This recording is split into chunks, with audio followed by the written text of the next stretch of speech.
You're on here, Johnny. Hey, welcome back to another edition of the drunkenly critically acclaimed, soon-to-be award-winning John Sawyer Show, right here on Strong Island TV. If you are watching us on Facebook Live, I just wanted to say thank you, and make sure you hit that share button to let your friends know that we are up and running. We'd like to apologize in advance, of course, for the no intro music, that great super joint song called Asshole. How ironic, huh?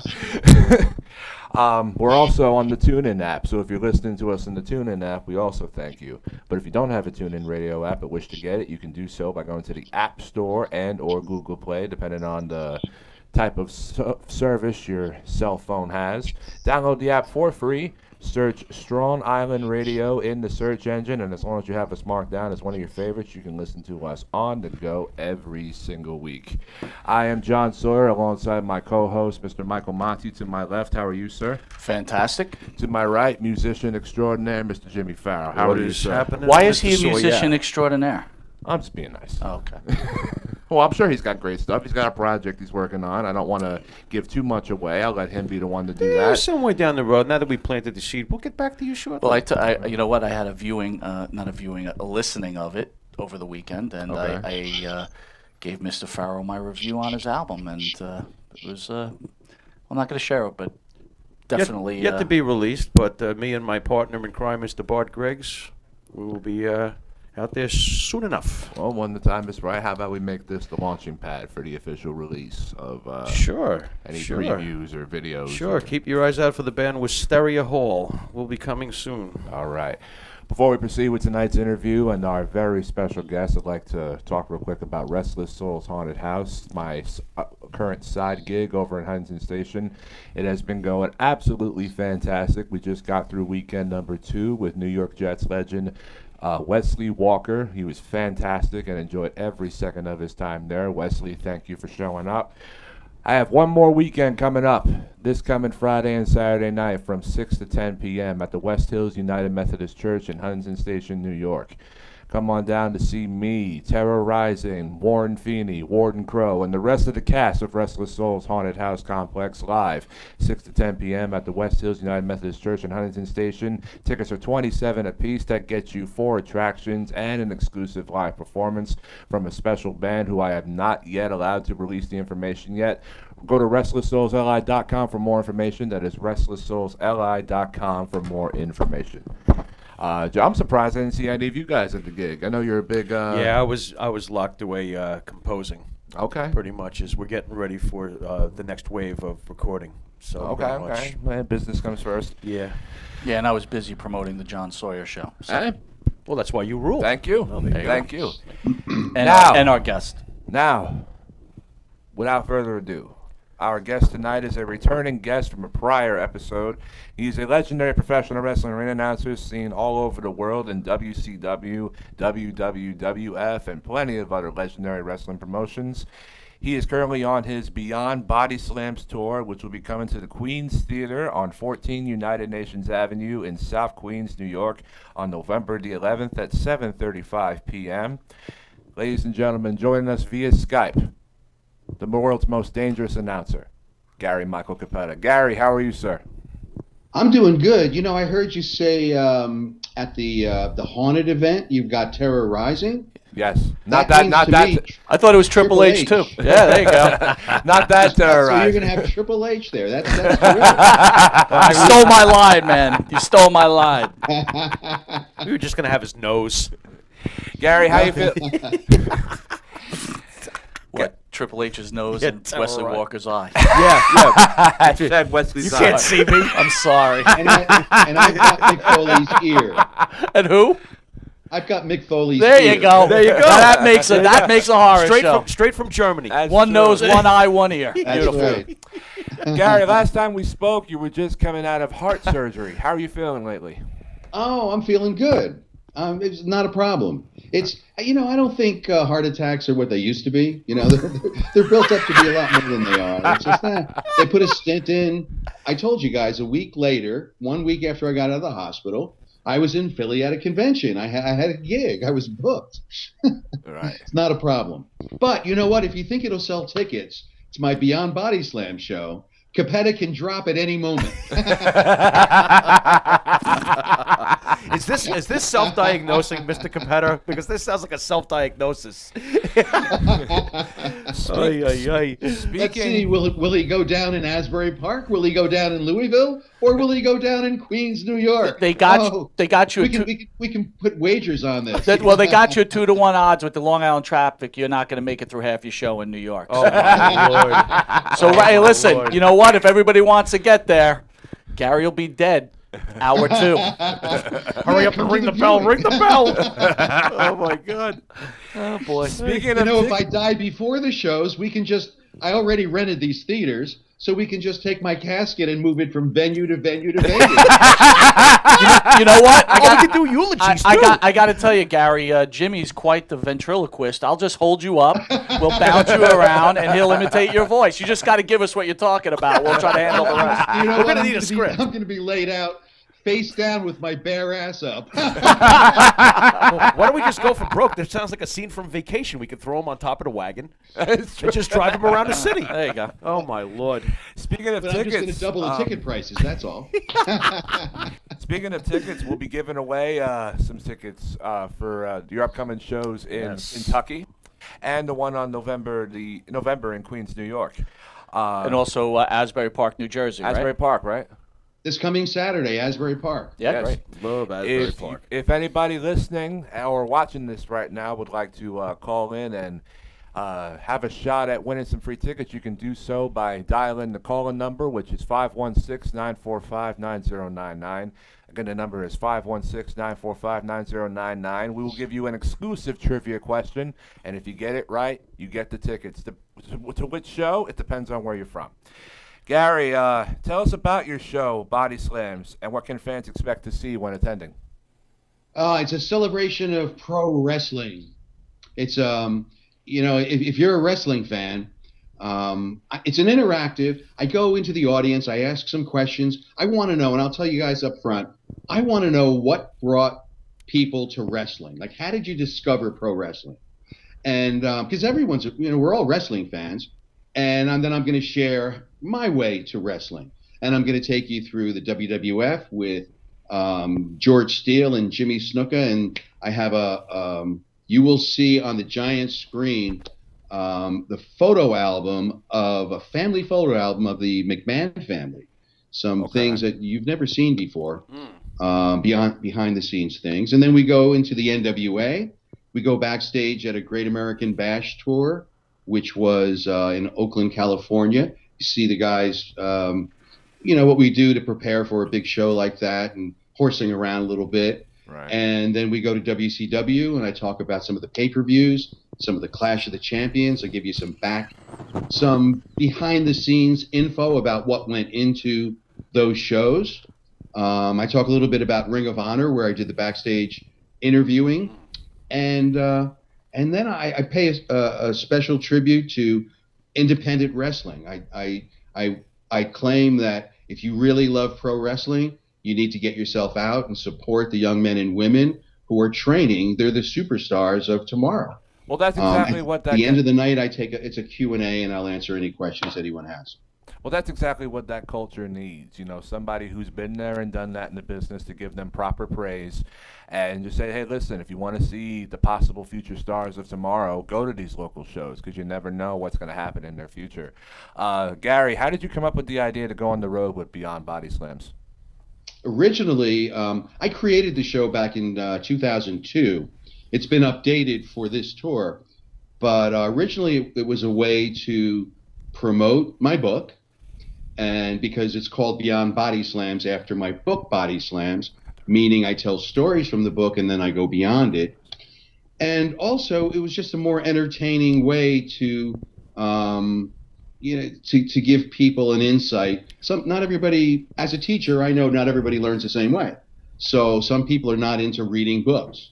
So if you're not into reading books, you come to the show, and I give you the same kind of information, but in a creative storytelling way. I have costume changes, I have props, and the giant screen video with things you've never seen before. Gary, how long have you been doing this show now? Well, I started it in 2002, and then I did the show a little bit back there, and then I stopped doing it. And so really full time now since the beginning of this year, February, March, I did 8 cities. This fall, I'm doing 6 cities. How have you found the turnout to be so far? Pretty good. It depends on the city. Okay. We had great time in Chicago, Pittsburgh, Baltimore, Tampa, Atlanta, and wherever the show's well received. People leave having a good time. They just say, "Yeah, we had fun," and like I can't believe that was 2 hours. Right. You know what I'm saying? Right. Like it goes by real quick. Good. Excellent. Yeah, so it's been really well received. The turnout's been okay. I'm building an audience, to tell you the truth, and I'm going to be going back to some of the cities that where I just had a better time, to tell you the truth. So I'm having a good time. It's like a little toy I'm playing with. Excellent. And I'm really heartened by like guys like you that support the show. I truly appreciate it. Well, it also sounds like you're picking the hot spots too, like Chicago. A lot of those places are absolute hot spots. Some of these cities, so it's well placed from what it sounds like as far as those go.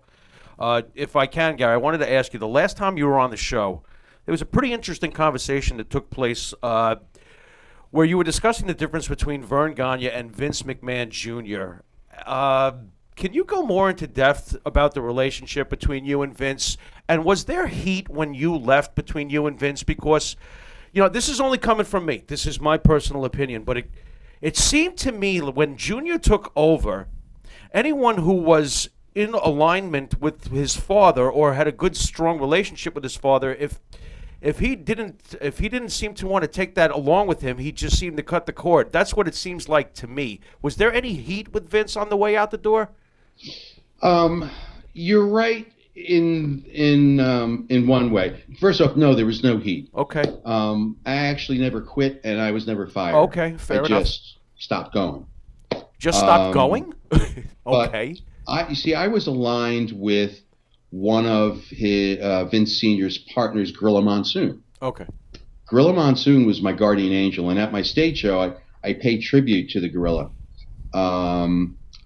with an incredible video. And so Gorilla actually owned 25% of the WWF. Really? And he was partners with Vince Sr. And so when Vinny wanted to take over, he wanted all the shares of the company. So Monsoon was forced to sell his shares. Okay. At around that time, I was on the other team. I was on with and Monsoon was, they got to be close again when Monsoon started to announce and so forth. But at that moment, Monsoon thought he was going to be an owner of the promotion, that was his security for life. Right. So when he was forced to sell back his shares, he was pissed. He was beside himself. Okay. Since I was on it wasn't Vince Sr.'s team, it was Monsoon's team. I guess Vinny thought I couldn't be trusted or whatever it was. I don't know. But we were never close. Okay.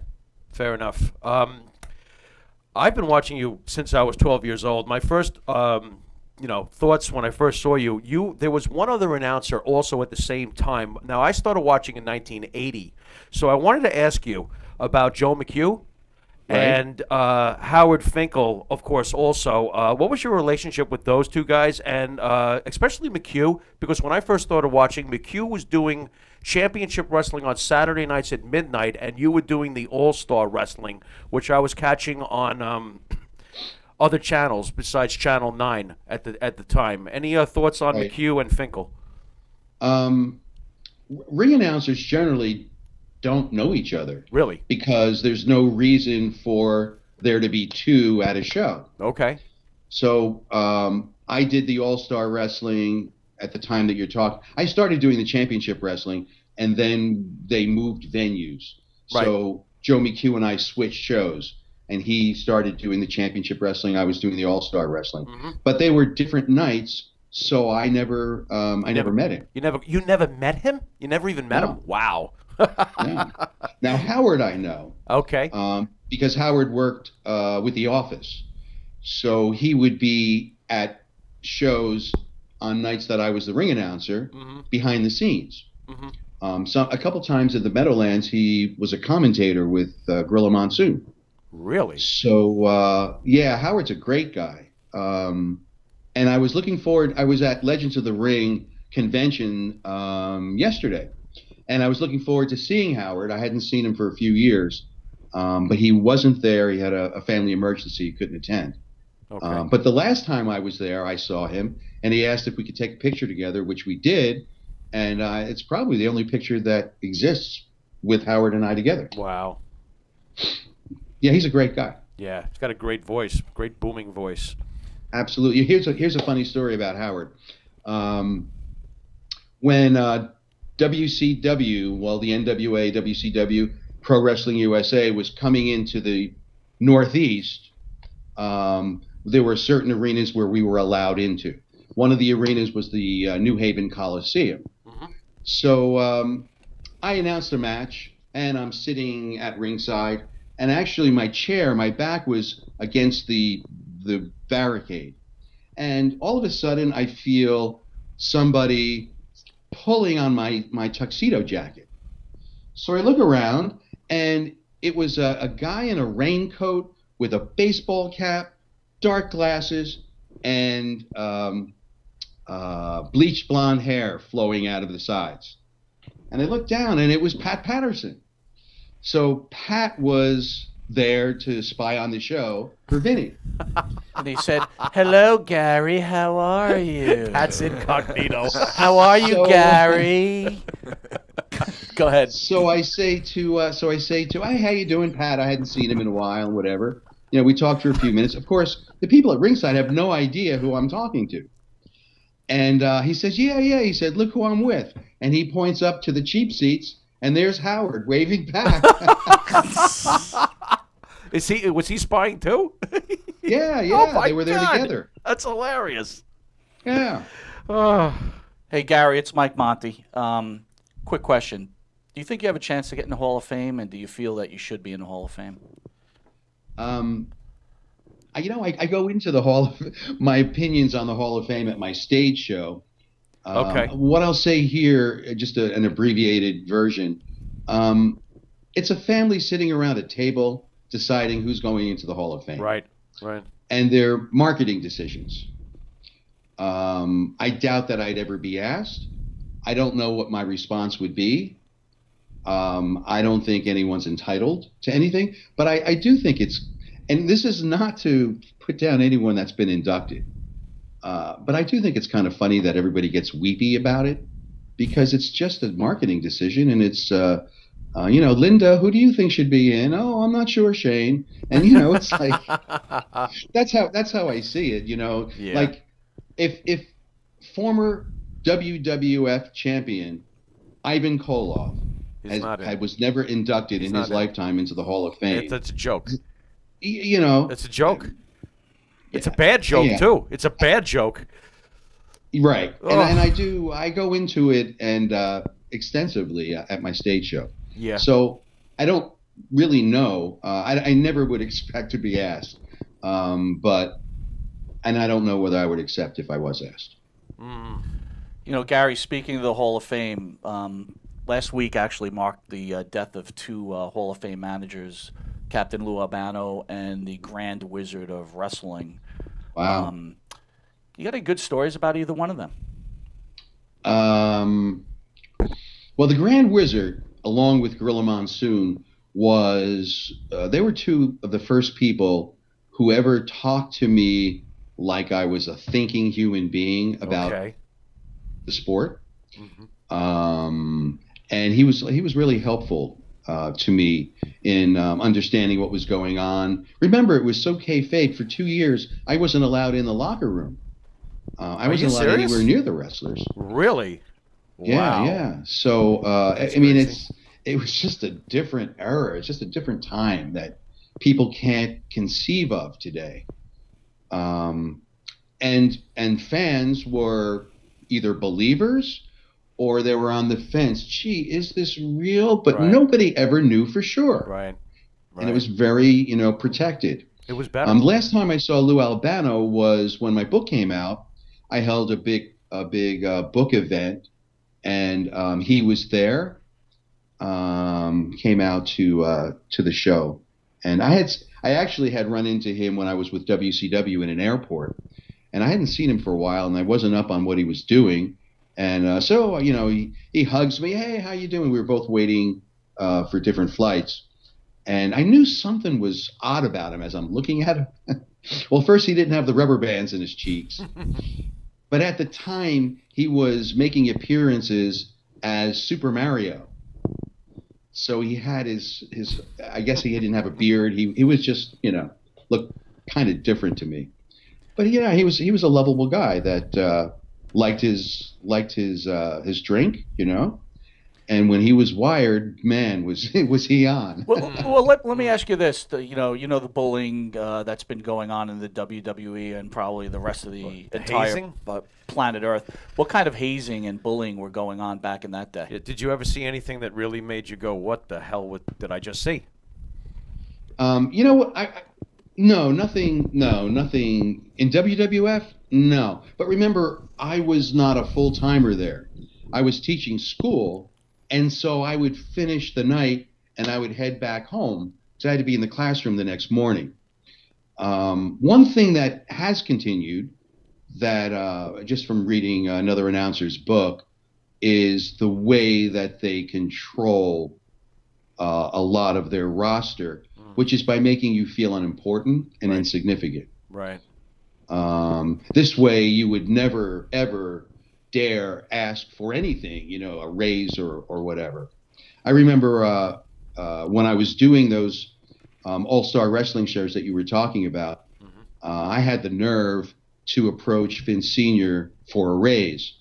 And I was prepared for anything he could say to me to substantiate that I deserved a raise. Except for the one thing he said that I could never see coming. So I asked him, Vince, you think I can have a raise? And we're talking like, $20 more. And he just looked at me and said, I can't afford it. Wow. I was speechless, just like I am right now. It was like, what? It's like, Did you believe him? no, of course not. No, I knew he was a millionaire. Yeah. That's crazy. But here's the windup. He couldn't tell me that I deserved it. But at the end of the night, and for every TV taping after that, I got the raise. Yeah. But he couldn't say to me, you deserve it. That's how they operate. Interesting. Well, let me ask you this question. He's whacked. Do you think at any time a WWE wrestler wouldn't stand for the national anthem? I think Vince McMahon would castrate them, personally. Me too. I guess that's a point I'm trying to make. It's a very interesting question. Well, maybe. So the reason I'm getting into this, Gary, is because you were discussing about making the talent feel important, which I understand. But if a manager of a major company or a director of operations of a major company, right, there's some kind of control that goes on, and then I again ask that question: would anyone dare in the WWE step out of line and not stand for the national anthem? Maybe Enzo. They wouldn't. But that's a loaded question because now you've got Linda McMahon in Trump's cabinet. Yeah. So it takes on even more of importance Right. to stand in line with her and the president. Right. So they'll do what they're told to do. Right. Gary, you missed the first WrestleMania and the first Nitro, WCW Nitro. Are these your biggest regrets professionally? And if not, what was? Oh. We're nailing you, Gary. We're nailing you here. I don't have any regrets about missing anything. I think that the decisions that I made at the time that I made them, in both cases, to leave those organizations, I would make those decisions again today because based on the information that I had and what my options were, they were the decisions to make. Pre-WrestleMania, and you're right, like you couldn't imagine that Vinny would have taken the company to the global phenomenon that it has become. Right. So it was a wrestling organization. And my alternative was security in a job where I had a pension and benefits. So at that time... Was this the AWA ESPN gig you're referring to? No, I'm talking Vinny? about... That's the gig that I went to after I finished with WWF. Correct. But I'm saying if Vinny had asked me to come full-time and work with his company up in Stamford, I would have said no. Because it was a wrestling company. It wasn't what we know it to be today. And I would have just... oh, you were asking about the benefits? I was teaching school.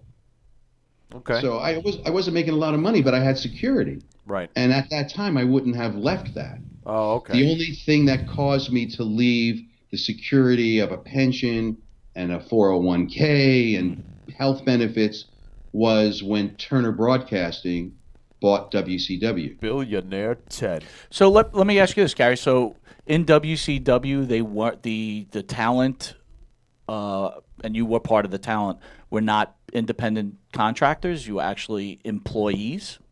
No, we were independent contractors. There was one time when that they asked me if I wanted to be an employee, and in exchange for $10,000. So every year, I would be paid $10,000 less than my contract, and I would, get benefits. But it would have taken 3 to 4 years to be vested in the company. And I said, no, I'd just rather take the extra 10 grand and invest it my own way. Okay. Fair enough. But I just felt there was stability there because, it was the home of the Braves and CNN and TBS and the Cartoon Network. Sure. And Turner Classic Movies. So if there was any time that I was going to experience life full time in pro wrestling, that would have been it. Yep, TBS was one of the trailblazers in the early days of cable Well, television. there's no doubt you wouldn't want to invest in the 401k at the AWA because it was probably Vern would have pocketed it, right? Yeah, no, I have nothing bad to say about my experiences there. Vern was a stand-up guy and gave me my first national platform on ESPN. Legit sports Vern treated station. you like a having person, pro from what I wrestling. recall you saying. Unheard of at the time. Right. He always paid me what he promised. He always took good care of me. Gary, here's an interesting question for you. Me and Jimmy were going back and forth actually this week about it. So we were speaking about the upcoming interview with you and actually your time in the AWA. How did you feel inside when Vern would push his son Greg? The guy was 100 pounds and he would push him to the championship Gary, level. I'm sorry, but we have a field day making fun of Greg Gagne. We just do. We just do. We can't help ourselves. I mean, what did the talent act like? Were they are you kidding me? Really? I mean, here's a guy who told Hulk Hogan, "I don't think so," and basically main evented his kid half the time. I mean, it's come on, really? What do you think, Gary? What I think was even more revealing was, as a guy in his 50s, Vern Gagne made himself a champ. Oh God, I remember it clearly too when him and Bockwinkel, towards the end of Bockwinkel's career, they flip-flopped the belt once, and Mike called me up. I remember he calls me up. He's like, "What is going on in the AWA?" That brings another interesting question. We know Gagne kept the belt around Bockwinkel because he trusted him, and he brought Zbyszko in because I guess he was married to Gagne's daughter, if I got that right. I thought Bockwinkel was great. Here's a question. Why did they put the strap on Otto Wanz? I think that was right when you got there, right? Was that a move for Germany, German fans perhaps, like Mahal is for India today with the Indian market? My guess is it was just political, and Vern and he were old friends, and it was just a little favor, and I don't think he held it for long, did he? No, he didn't. I think he had it for but you're a couple talking weeks. about Greg, oh my God, nepotism. Yeah, for sure, right. I don't know why you're dumping on him because it's all over. Nepotism is everywhere you look. Because he had tennis legs. I'm sorry. He had tennis legs. I just can't. When I would look at Kurt Hennig, I'd say there's a wrestler. You talk about there's a build. You talk and when about I see Greg Gagne, I'd go, he's serving tennis. You talk about kayfabe, right? It's come on. I understand you want to keep your son active, but not doing that. I mean, it's just not. I mean, here he is. What was it? The High Flyers up against, again, I'm marking out for Adrian Adonis and Jesse the Body Ventura. It's not even believable that they could compete against those two guys. It's rough. Although I did believe Vern could wrestle anybody or anything. It's weird with You know, Vern. why was Vern so over? Vern was a great wrestler. He was a real wrestler. You could actually, right, Mr. Cappetta, help us out here. Vern Gagne was at least a great mat wrestler, at the very least. Yeah, and plus he was much more in in his home community. He was he wasn't officially a politician, Close. but he was His popularity. He knew people in high places. Sure. Mm-hmm. And he got that rub off of, like the governor of the state, and I mean, like way before Jesse, He was BMOC, big man on campus. He would always show up dressed to the nines, like really, scrubbed, firm handshake. He was his own. He was impressive as an individual, as a guy. I don't know how else to put it. Right. Gary, I don't know your transition point. When Hogan won the belt, were you in the AWA yet, or are you still with WWF? Oh man, I don't know. What date did he win the belt? Was it January 26, Who's 1983? Hogan wins the belt from the Iron Sheik. If I just named it, I'm pretty hot Hogan- right now. I think January 26, 1983. 84. 84? Yeah, I didn't leave the WWF until '85. Okay. All right. What did you hear any rumors about the Iron Sheik being paid by Vern to break Hogan's leg before that match? Wow, No. what a rumor. Where'd that one come from? It's actually widely known. Is it? I never heard that one. That's pretty juicy. Gary says no. Okay. Gary says no to that. No, What's that? I've never heard it. Oh, okay, fair enough. Gary, on speaking of WCW, if I could bring up the WCW days, were you there the night Arn Anderson and Sid Vicious basically decided to try to carve each other into ribbons? Were you? I understood that you were. That was outside your hotel room. Could you tell us what you saw? That's one of my greatest hits at the stage show. Oh, you're killing us, man. Could you give us a piece of it, please? Yes. Thank you, sir. Thank okay. you. Give us an idea. But by the way, I'd like to say in advance, I'm Tell rooting you for what Sid. happened leading up to that incident. My hotel room was right across the hall from Arn's. Okay. At first, I thought the boys were playing, and then I realized it was serious. So I talk about that, show some media from the United Kingdom that the people, not the kind of media that you want if you're trying to draw fans to your event. Right. Okay. That's all we're getting from you, huh? That's all you're getting tonight. That's too bad. Listen, what wrestler were you closest to in either WWE or WCW? Probably not George Steele. No, that's for sure. No, not George Steele. It took 20 years between the time that he started chasing me and then chased me for like 11 years. Then it was like 20 years before I actually saw him and talked to him. He always shunned me backstage. Get out of here. He always really? kept me in the on pins and needles. That was his thing. And I saw him in St. Louis, I think it was, in an airport. He was working for the WWE as an agent. I was announcing for WCW once again. Mm-hmm. And it was the first time he took me, he hugged me, and he said, you know why I did that to you for 11 years? I said to him, George, I have no effing idea. He says to me, that night, which was the first night, it was a TV taping, he said, you came up to me and you asked me, where should I tell the people you're from and what should I tell the people you weigh? He said, yeah. He said, well, that insulted me. I said, how? He said, because you were saying I was a fake. You didn't say, where are you from and what do you weigh? See how old school that is? And he said, I decided I was going to show you that I was no fake. So for 11 years, he kept up the animal persona with me in front of the camera, behind the camera, on the street, anywhere we went. That's insane. I know it's insane. Can I ask you, what was Mr. Steele in real life, by the way? I've always heard that he was a college professor or something like that. Can you tell me what this he was a high school teacher and a coach. Did you teach at the same high school? No, but his mom was on the Board of Education. I thought you said his mom. Oh, I thought my you were going to God. say his mom was a lunch lady. No.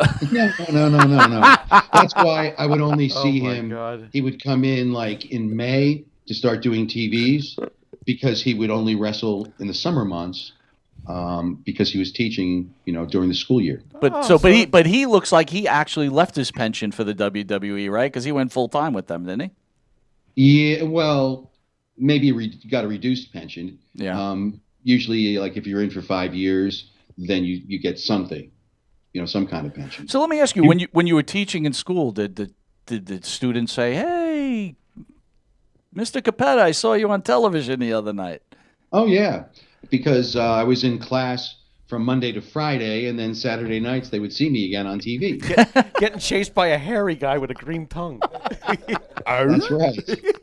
That's right. And every once in a while, they'd want to talk about wrestling, and I usually didn't allow it during like class time. It depended, but anytime like in lunch or in the halls, any kids want to talk about it. Sure, because I think it's a pretty cool thing. It's a way to connect with kids. Oh and, yeah. Oh yeah. I was all right with it, just so it didn't sideline what we had to get accomplished, in Spanish class. Well, you can forget Mr. Gagne's tennis legs. You bolted pretty fast when George would come after you. Yeah. I remember that. You flew through those ropes. Boy, you were like freaking Rob Van Dam there. I have video of that, which you'll see at the show. Oh, that's cool. That's great. Excellent. Gary, what do you consider the biggest match you have ever announced? You mean of importance to me? Yeah, I mean, you're standing in the Garden, the Spectrum, wherever it may be, and this is the biggest match you've had the chance to introduce the two combatants. Is there any particular match that stands out in your career as like, wow, that was a great matchup? Yes. There were two. One in the 80s, one in the late 80s into the 90s. First was Bruno Sammartino coming back for his WWF title against superstar Billy Graham, Philadelphia Spectrum. 3 months in a row, 19,500 people, sold out. It wasn't just the hottest ticket in wrestling, it was the hottest ticket in Philadelphia. Yeah. I remember a quarter-page ad in the Philadelphia Inquirer with, for that show, and I thought Finn Sr. did something really classy, which was to put a strip along it, and it said, sold out. Thank you, fans. Philadelphia fans will be returning whatever the next month was. So yeah, that was 3 months in a row, sold out. That Bruno was my hero when I was growing up, so that was super for me. Then when I was in WCW, NWA, WCW, the Ricky the Dragon Steamboat, Ric Flair, 3 matches. Yes. You knew they were special. They had that feel to them. The one, I think it was in Nashville, where I introduced, I guess it was the last one, Terry Funk, and Lou Thez was a judge. Yeah. Okay. Yeah, they were just pomp and circumstance, and then really great wrestling. That's the match where Funk turns on Flair after the match, correct? That is correct. In So fact, that's let me ask you that. stuff, So man. let me ask you that. Compare Steamboat Flair against Steamboat Macho Man Randy Savage. If you had to choose between the two. I didn't see that match. Well, you saw it on DVD or something, haven't you? Did not, no. You have never seen that match? Nope. Wow. All right, here's a really important question for you. Ready, Gary? This is probably the most important ready. question. Oh boy. Okay. Here you go. Is Alexa Bliss probably the greatest world champion in the history of How wrestling? did I know, Gary? He's a mark for Alexa Bliss. I knew that there was going to be an Alexa Bliss question He's in here been getting somewhere. kind of creepy with his obsession over Bliss. Yeah, I'm on yeah. Facebook once. I'm on a wall. Sends He me follow- photos He and stuff. follows. He follows one pretend Alexa Bliss page, then another, then another. Yeah, then he's another. talking to the doppelgangers. And I want to hear Gary's opinion. Gary, please. You've been around a lot of All great right. women champions. Is Alexa Bliss the greatest women's break champion? it to him softly, Gary. Yeah, probably not. That wasn't very soft. At this point, Gary will be ending the interview. That's great. Gary. They're out of all the. But what I will say is that the women's wrestling today is so superior. I mean, they Thank do you. a hell of Thank a you. job. We all know that. I'm a big fan. Charlotte and Let me I do follow. Sure. Let me ask you: is it even at a point better than the men's Don't the men's portion. please don't let him fill in blanks. At for you, least the Mr. 205 portion. I'd rather watch Brock Lesnar than that any day. Get out of here. Gary. Yeah, I don't. You know what? It's come much closer to each other. Sure, that's fair. You just can't compare like the Fabulous Moolah with what happens today. Absolutely. She was pretty much, she clawed and she bit and she Right. maybe Well, 2 or 3 moves. And Gary, let me ask you, since you brought Moolah into it, is it true that Moolah would take all the women's? What you tell us, is that the We're truth? hearing, Mr. Cappetta, we're hearing some real horror stories. They seem to be coming out about Moolah. Is there anything you can give us here? Because we're hearing some real bad things about her. What have you heard? We've heard that she basically was one step short of slave trading. Yes. Oh my God. and whoring. And it's whoring, bad. yeah. It's very bad. It sounds like something that could be done on American Horror Story on AMC. And let me lay it out here Or real FX, quick, or Gary, whatever channel that's before on. you answer that question. You couldn't pay me to sleep with Leilani Kai. But anyway, go ahead. Would you please? Dignity. Yeah, Mr. Cappetta. I could actually read from my book about Moolah and what she used to do. Give it to us, brother. Oh my. Well, here's how it went. If you wanted to be trained by Moolah, you would go to South Carolina, and she had a dormitory. So you would live there. You'd pay her rent. Now, then you would get trained by her, and she was the only one that Vince McMahon dealt with as far as when he wanted a women's match. Right. So in order to get booked in the WWF, you had to go through Moolah. Wow. And you were trained by Moolah, so she would then take a booking fee. So I guess what you're getting at is that it was an exorbitant fee, and it probably was. I mean, I don't know. I have no idea what percentage she charged them. Right. But yeah, she was making money left and right. Right. But you could also say on the other side of things that if it wasn't for her placing you in a certain promotion, that you wouldn't be there. You wouldn't be wrestling. Right. Well, I mean, that's probably not that justifies it, but it's another way of looking at it. But that's the hypocritical part of the WWE, right? They make the Mae Young Classic. Where's the Fabulous Moolah Classic? Are they all of a sudden act like they did not know this was going on? Yeah, all of a sudden Mae Young's a bigger name than Moolah. That's rewriting history. That's rewriting history. I mean, what are your thoughts on that? I think it's just because Mae Young got more FaceTime and did more like crazy things with the more current WWE. That's true. During the Attitude Era, and so that's true. more people would know who she is, younger fans. Yeah. I think that's probably why. Yeah. Gary, out of all the independent promotions out there that you've come in contact with and that you've done business with, which one would you say is your favorite? Which one would I say is your favorite? My favorite? I mean, there are so many. I mean, we're talking like dozens and dozens and dozens of them. I've gone out. I still go out and do guest ring announce appearances. So I'll go out and announce a main event. I'm not going to be into announcing a full card of indie wrestling. Mm-hmm. It's just not something I want to do. But I deal with a lot of the. I was down with NWA Mid-South down in Dyersburg, Tennessee. They brought me in 3 times last year. I had a good time with them. Every place I go, where I'm meeting younger wrestlers, it's an education for me and it's a joy for me. Gives me an opportunity to support what they do. I was down in Virginia with Classic Pro Wrestling. I was up at Backbreakers in Scranton, Pennsylvania. Like they came to my stage show up there, and then I took them out for pizza after. We just had a, nice. I enjoy giving back at this stage of my career. Gary, when you worked at Ring of Honor back in their early days, did you have any idea that they would turn into basically the #1 independent promotion in America?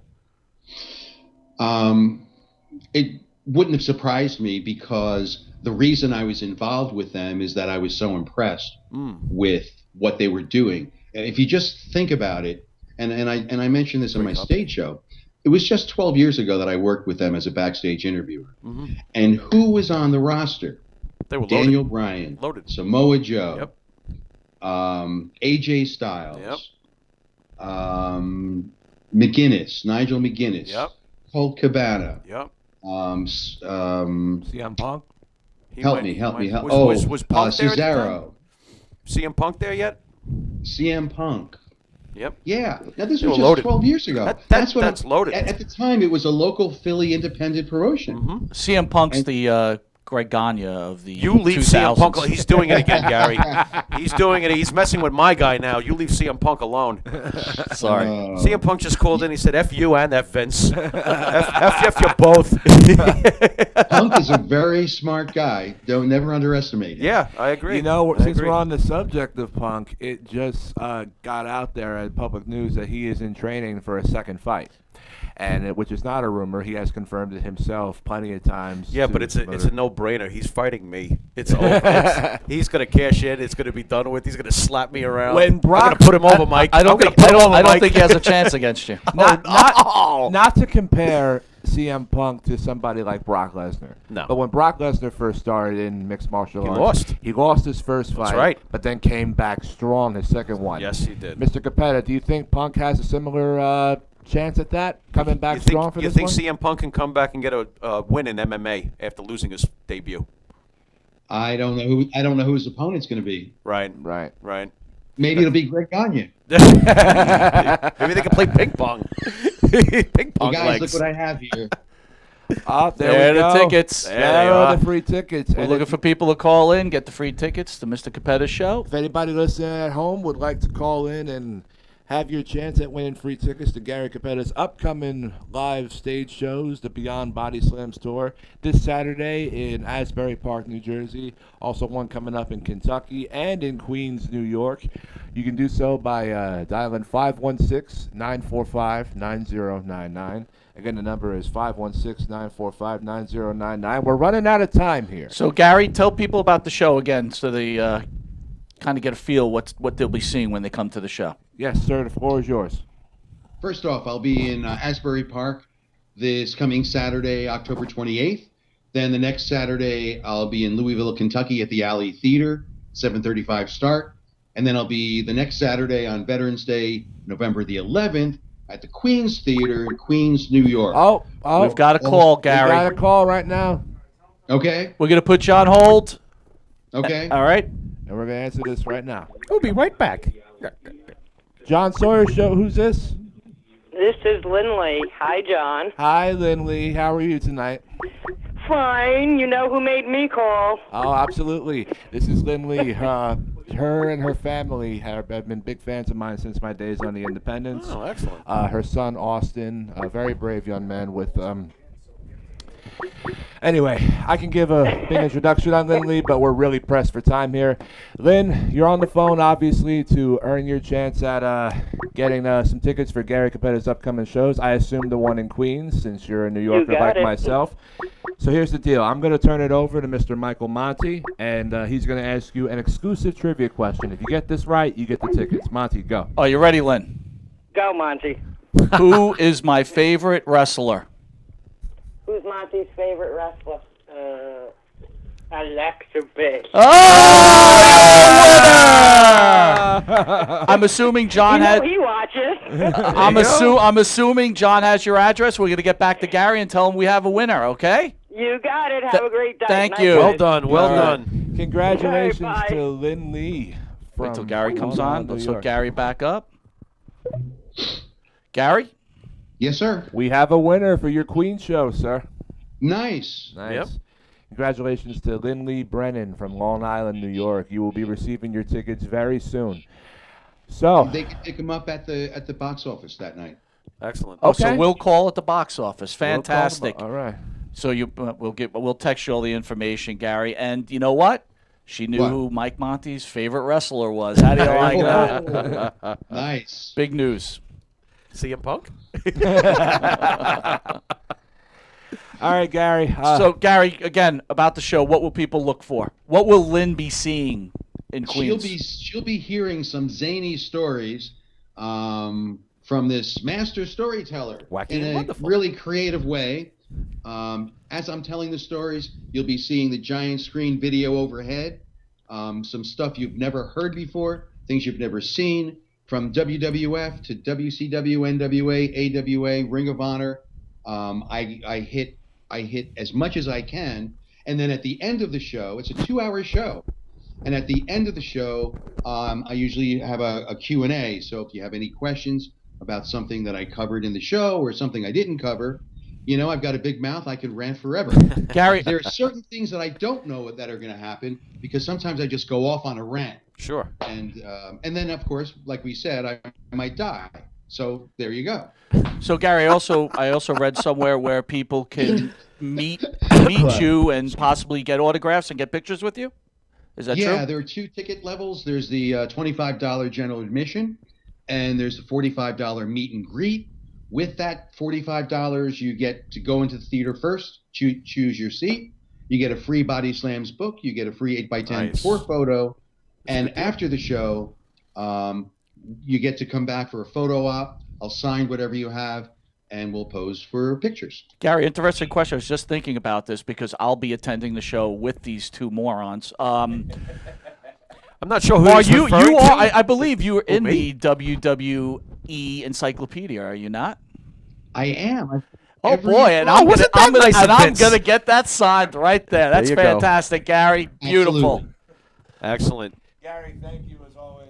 Can I just say one thing to Gary before we get off the air? Sure. Gary, I just got to tell you, I've been busting Mike's chops because he's been calling you a demigod for weeks now, and I'd like to eat a little crow because I've been watching you since I was 12 years old. Mike and I basically grew up together in junior high as wrestling fans. John Sawyer has given us the chance to, come on the air and have a good show together and have the chance to speak with you. So I just want to say thank you to, in my opinion, the most all-around accomplished ring announcer in the history of this business. Thank you, Mr. Thank you, Cappetta. guys. I appreciate it. Maybe sometime in the future, after you come and see the show, I'll come back on and we'll talk about the show to see what you thought. Sure, absolutely. I'm willing to put myself out there Sounds for great. Any kind of criticism or whatever. I Sounds appreciate great. it, Gary. Thank you again. That's how much I believe in this show. Well, we'll be seeing you in Queens next up. Thank you, sirs. Thank you. Thank you. Best of luck, Gary. Thanks again to Mr. Gary Michael Cappetta for calling into the show tonight. Congratulations to Lynn Lee Bryant from Long Island, New York. Great job, Lynn. Nice work. Receiving your tickets very shortly. Go to WrestlerSoulsLI.com for information on my outside gig. My final weekend with them is this Friday and Saturday night, 6 to 10 p.m. at the West Hills United Methodist Church in Huntington Station. Sid. Before we wrap it up and say goodnight to all of you, Mike, anything you want to add? I got something I want to add. I want to thank all the fans out there that have supported the John Sawyer Show. We're looking to become the #1 show on this station, and we greatly appreciate you tuning in every Sunday. And it's important to us, and we love you guys, and we can continue. Thank you for the support for the John Sawyer Show. Jimmy, your thoughts? It's nothing without you people. Rock on. And coming from me, thank you to everybody who's been continuing to watch every single week. And thank Gary Michael Cappetta thank you to again. Gary. Another great Absolutely. interview. GMC. Yeah, just 2 words for everybody. Thank you. I'm John Sawyer. This is Michael Monty. This is Jimmy Farrow. We are the cast of the John Sawyer Show. Thank you all for watching. Hey, Reno, no juice, baby. Look at this shit. Oh, He said God. those words? Reno!